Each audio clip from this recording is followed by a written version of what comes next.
Hello అందరికీ.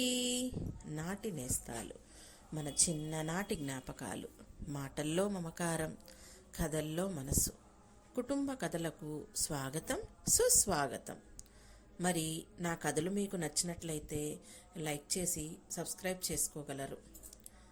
మరి ఈరోజు కథ ఏంటో వినేద్దామండి. కథ పేరు స్వాభిమానం. రాసిన వారు ఎం వెంకటేశ్వరరావు గారు. ఆత్మాభిమానం అనేది మనిషికి చాలా ముఖ్యమండి. మరి ఈ కథలో అనూజకి, ఇక కథలోకి వెళ్ళిపోదామండి. వచ్చి 3 రోజులవుతున్నా అన్న శేఖర్కి కానీ వదిన పద్మజకి కానీ తను ఎందుకు వచ్చింది ఒక్క మాట కూడా చెప్పలేదు అనూజ.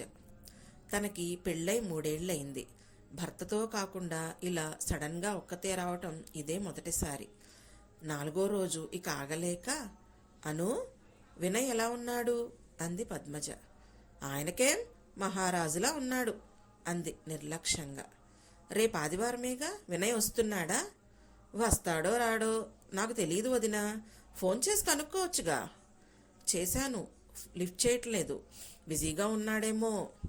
ఇంకా అక్కడే ఉంటే వదిన ఇంకేమైనా అడుగుతుందేమోనని తలస్నానం చేసి వస్తాను వదినా అని బాత్రూంకి వెళ్ళింది అనూజ. పిల్లి కళ్ళు మూసుకుంటే పగలు చీకటవుతుందా? సమస్య ఏమిటో చెప్పకుండా తనలోనే దాచుకుంటే పరిష్కారం ఎలా దొరుకుతుంది? వాళ్ళ అన్నయ్యకి కానీ తనకి కానీ చెప్పకుండా సమస్య నుండి పారిపోదామనుకోవటం పిరికితనం కాదా అనుకుంది పద్మజ. అనూజని రెట్టించి అడిగితే ఏం తప్పుగా అర్థం చేసుకుంటుందో అనుకుంది పద్మజ. ఇంతలో భర్త శేఖర్ వచ్చాడు. అతను ఫ్రెష్ అయి వచ్చేసరికి పద్మజ ముగ్గురికి భోజనాలు పెట్టింది. పద్మజ కిచెన్ సర్దుకుంటుంటే అనూజ తన గదిలోకి వెళ్ళింది. 10 నిమిషాల తర్వాత ఛార్జింగ్ పెట్టిన సెల్ ఫోన్ కోసం హాల్లోకి వచ్చింది అనూజ. ఆ సమయంలో గదిలో అన్నా వదిన మాట్లాడుకుంటున్నారు. అనూజకి మిగతా వాళ్ల మాటలు వినే అలవాటు లేదు. ఫోన్ తీసుకుని వెళ్ళబోతుంటే అన్నా వదిన మాటల్లో తన పేరు వినిపించి ఒక్క క్షణం ఆగింది. అను ఏమైనా చెప్పిందా పద్దు అన్నాడు శేఖర్. మీ చెల్లెలే కదా, మీరే అడగచ్చు కదా. ఊరికినే 2 రోజులు అన్నయ్య ఇంట్లో ఉందామని వచ్చిందేమో అంది పద్మజ. వచ్చినందుకు నేనేం అనడం లేదు.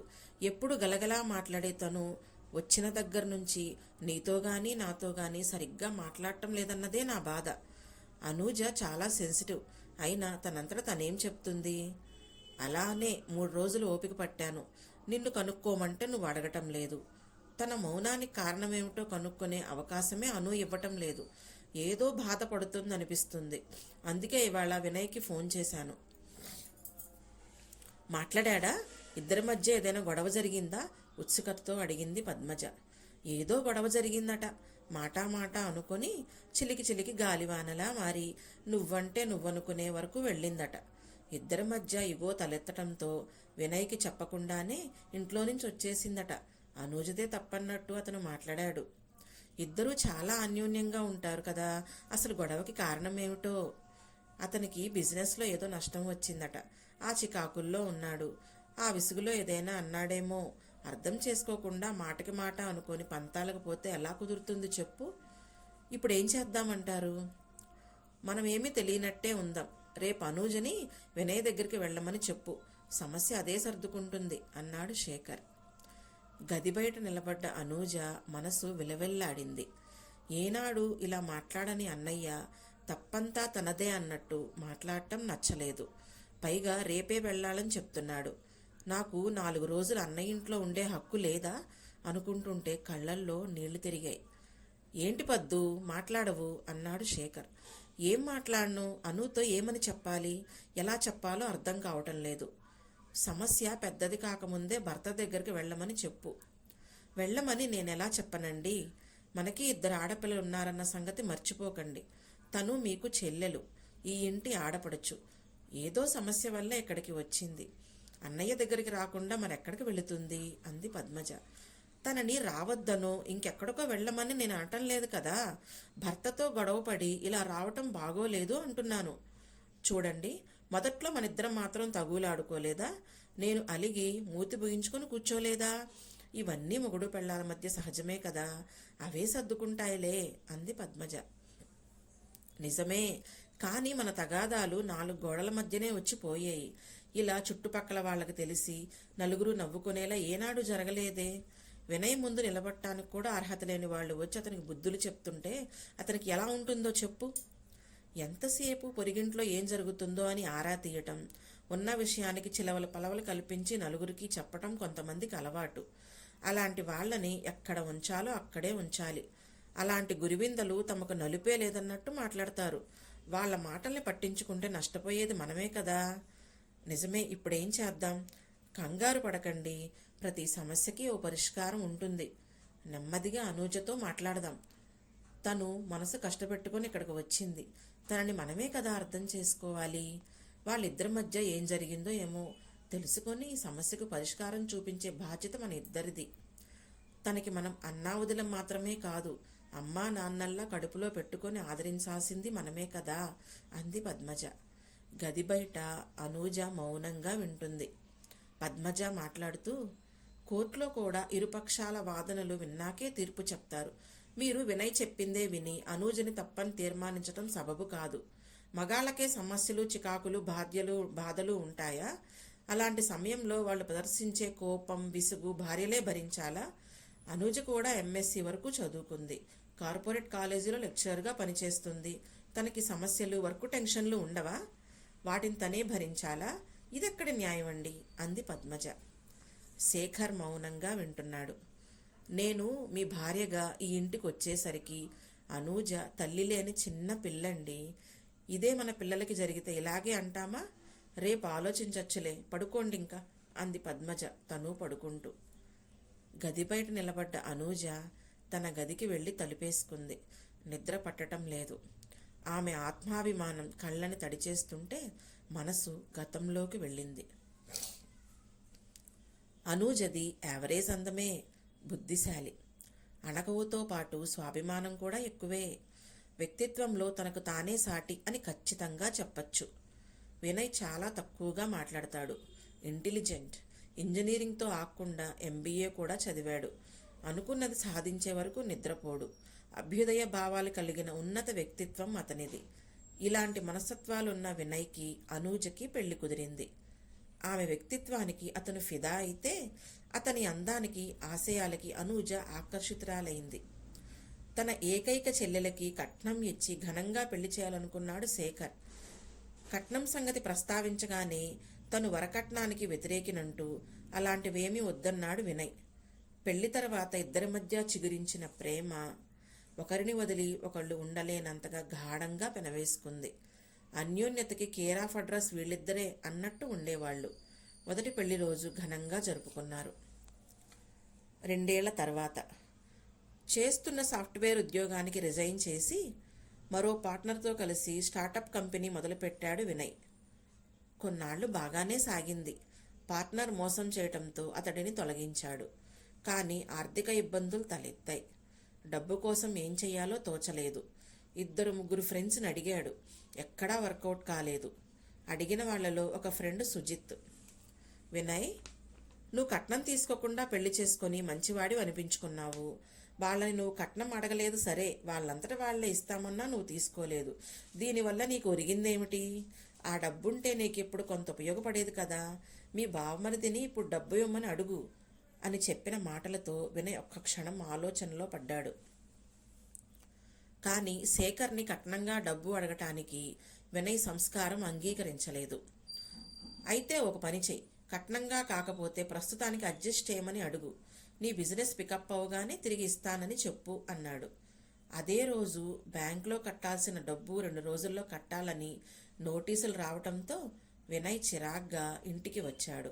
ఇల్లు తాళం వేసింది. తన కొలీగ్తో బయటికి వెళ్తున్నానని, 1 గంటలో వస్తానని వినయ్కి ఫోన్ చేసి చెప్పింది అనూజ. వినయ్ లోపలికి వెళ్ళి డ్రెస్ మార్చుకొని వచ్చి సోఫాలో కూర్చున్నాడు. ఆ సమయంలో మరో బ్యాంక్ మేనేజర్ కూడా ఫోన్ చేశాడు. డబ్బు కోసం బావమరిదికి ఫోన్ చేయాలనుకున్నాడు, కానీ మనసు అంగీకరించలేదు. అప్పుడే సుజిత్ ఫోన్ చేస్తే మాట్లాడుతూ, నువ్వు చెప్పిందే కరెక్ట్రా.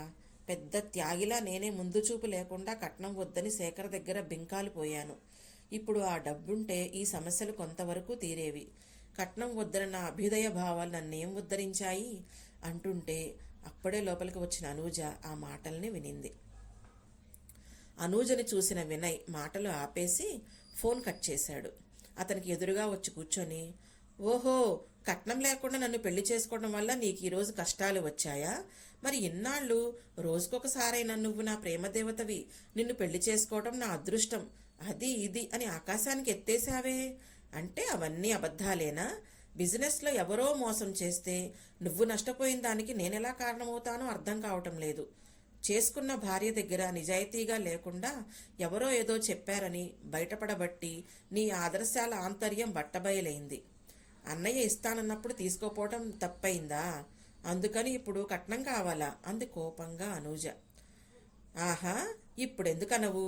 ఈ పెళ్లి వల్ల లాభపడ్డది నువ్వు మీ అన్నయ్య, నష్టపోయింది నేను అన్నాడు చిరాగ్గా. మా అన్నయ్య ఇస్తానన్నప్పుడు వద్దన్నది నువ్వు. అనవసరంగా ఎవరో చెప్పిన మాటలు విని అన్నయ్య మీద ఇప్పుడు నిందలు వేయటానికి సిగ్గనిపించటం లేదా నీకు?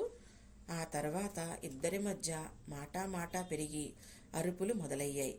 సహనం కోల్పోయిన వినయ్ ఆమె పైకి చెయ్యెత్తాడు. అంతలో అరుపులు విని పక్క ఫ్లాట్ల వాళ్ళు వచ్చారు.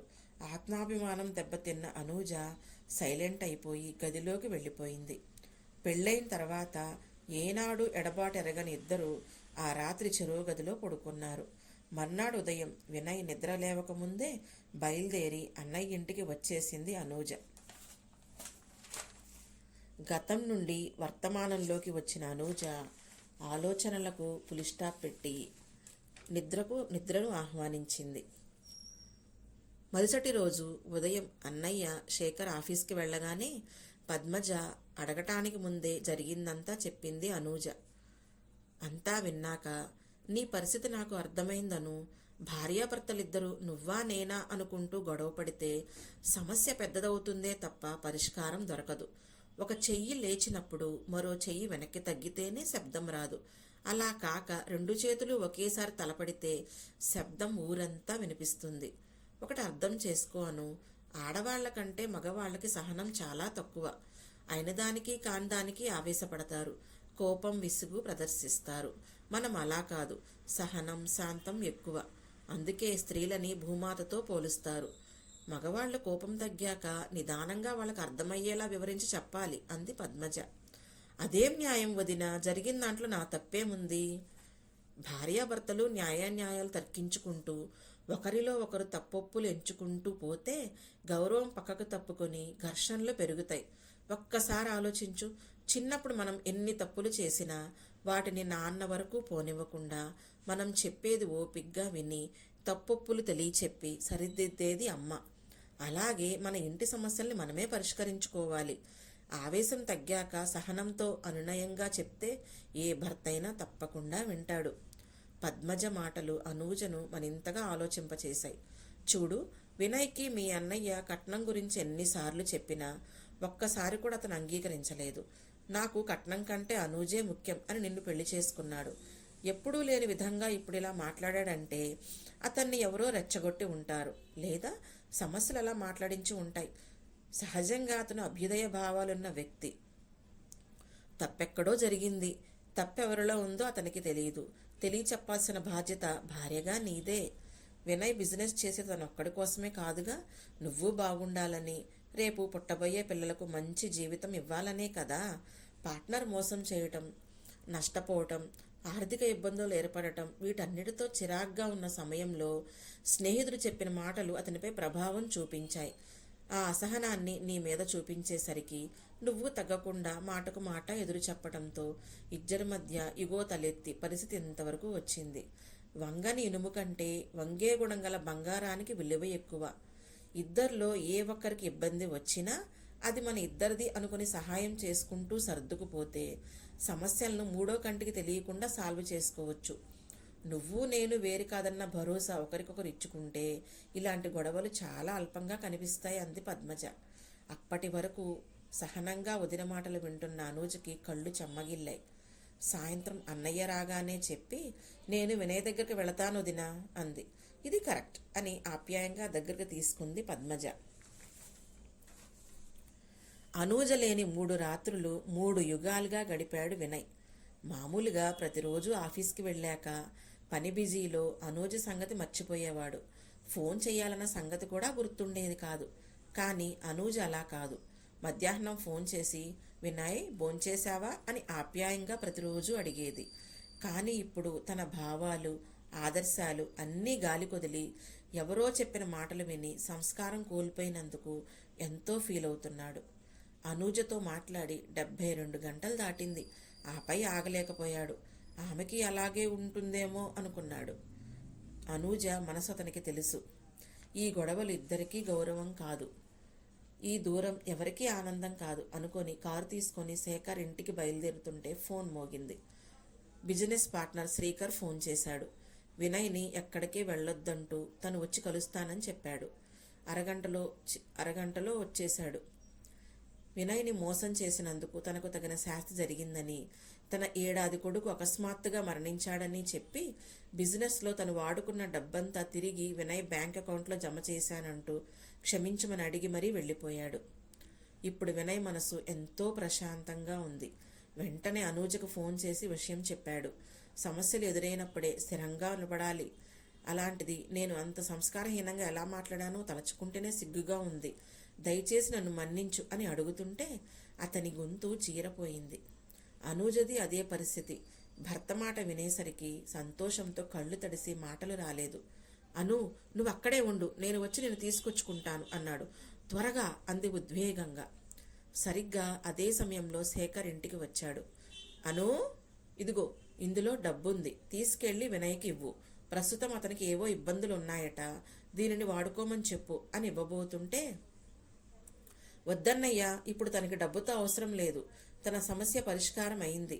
నువ్వు వినయ్ దగ్గర డబ్బు ప్రస్తావన తేవద్దు అంది. నీకెవరు చెప్పారు?